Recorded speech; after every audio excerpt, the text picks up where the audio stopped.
They were responding every few minutes, and then they weren't. The conversation just stopped.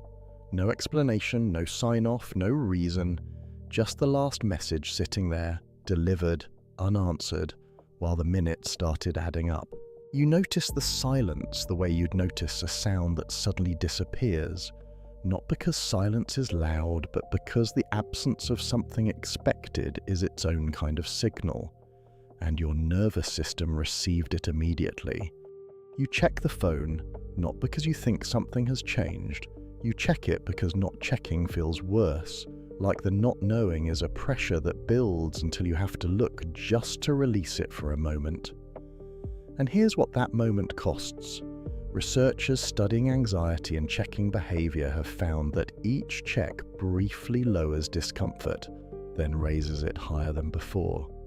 You're not solving the feeling, you're teaching it to come back stronger. The first explanation is always the reasonable one. They got busy. Their phone is across the room. Something came up. You hold on to this interpretation with both hands and it almost works. For a few minutes, it almost works. But then the second theory arrives, quieter and less generous, and it doesn't ask permission before sitting down. This is the part your rational mind watches happen and cannot fully stop. The generous explanation doesn't disappear because new evidence arrived. It disappears because anxiety is louder. Maybe you said something wrong. You scroll back through the conversation looking for the moment, the sentence that landed wrong, the joke that didn't read the way you meant it, the point where you were too much or not quite enough.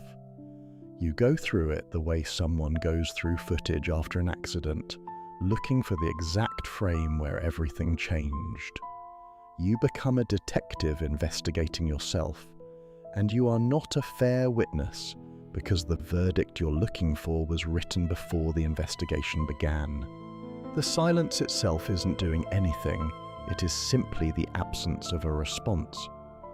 But your nervous system is not processing it as neutral information. It is processing it as a signal, incomplete, urgent, requiring immediate interpretation. And so your brain does what it always does with incomplete information. It fills the gap, not with the most likely explanation, with the one that feels most dangerous, because your nervous system would rather prepare for something bad than be caught off guard by it.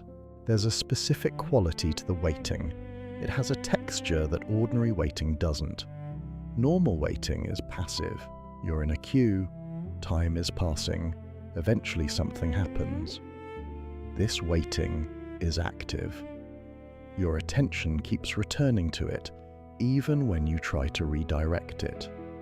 A part of your mind stays on the signal like a hand pressed against a bruise, checking whether it still hurts, finding each time that it does. The checking doesn't relieve the anxiety, it feeds it. Every time you look at the unanswered message, you re-register the absence.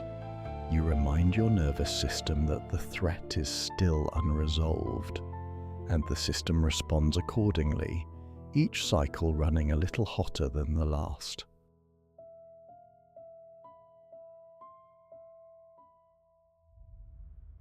This is called anxious attachment, and it is not a personality flaw. It is a learned response, almost always learned early, and almost always learned from real experience. At some point in your history, someone's silence genuinely did mean something. A withdrawal of warmth that was real, a distance that wasn't temporary, a pattern where being left without response actually preceded being left. Your nervous system remembers that. It doesn't store the memory as a story, it stores it as a reflex. And now, every time a message goes unanswered for longer than expected, that reflex fires. Not because you're irrational, because you're working from evidence. It's just old evidence, applied to a new situation that may have nothing to do with it. What's happening in the body during this is worth understanding. your stress response has been activated. Not dramatically, not the way it would be in a physical emergency, but activated nonetheless. Cortisol is present. Your attention has narrowed. Your thinking has become more binary. Safe or unsafe, fine or not fine, they're okay with you or they're not. This is why the spiral feels so hard to think your way out of. The part of your brain running the analysis is not the calm, rational part. It's the part designed for threat detection, and it is very good at finding evidence for the conclusion it's already drawn. The narrative the silence generates is almost always about you, not about the other person's day, their phone, their headspace, the meeting that ran over, the nap they fell into, the conversation they got pulled into with someone standing right in front of them. About you, what you did, what you are, what this means about your place in their life. This is the spiral's most characteristic move. It makes the other person's absence into a referendum on your worth. And it does this convincingly enough that by the time they finally respond, some part of you has already half accepted the verdict. The narrative the silence generates is almost always about you, not about the other person's day, their phone, their headspace, the meeting that ran over, the nap they fell into, the conversation they got pulled into with someone standing right in front of them. About you, what you did, what you are, what this means about your place in their life. This is the spiral's most characteristic move. It makes the other person's absence into a referendum on your worth. And it does this convincingly enough that by the time they finally respond, some part of you has already half accepted the verdict. For you in this moment, the case is open. It has probably always been a little open, and that isn't a failure of confidence or a sign of neediness. It's the signature of someone who has learned from real experience that connection is not guaranteed. That presence can become absence without warning, that you cannot always see it coming.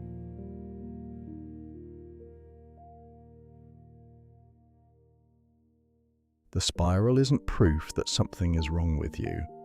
It's proof that you know, in a way that lives in the body rather than the mind, what it feels like when something matters and then isn't there.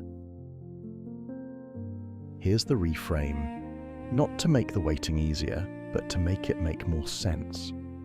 The silence is not the threat. The silence is a blank space your history is rushing to fill. What arrives in that space, the theories, the verdicts, the rewound conversations, those are not clear-eyed readings of the present moment.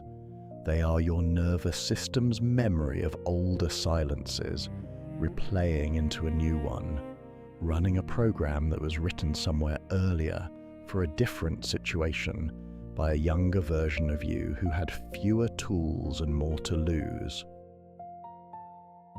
That version of you was paying very close attention. They had good reasons to.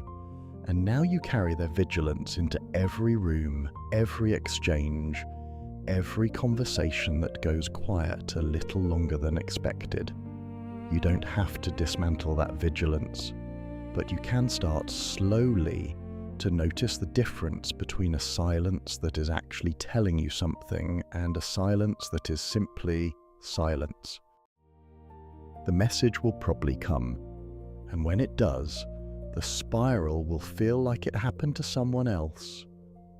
That distance between the height of the anxiety and the relief of the ordinary response is not evidence that you overreacted. It's just the gap between what your nervous system feared and what was actually true.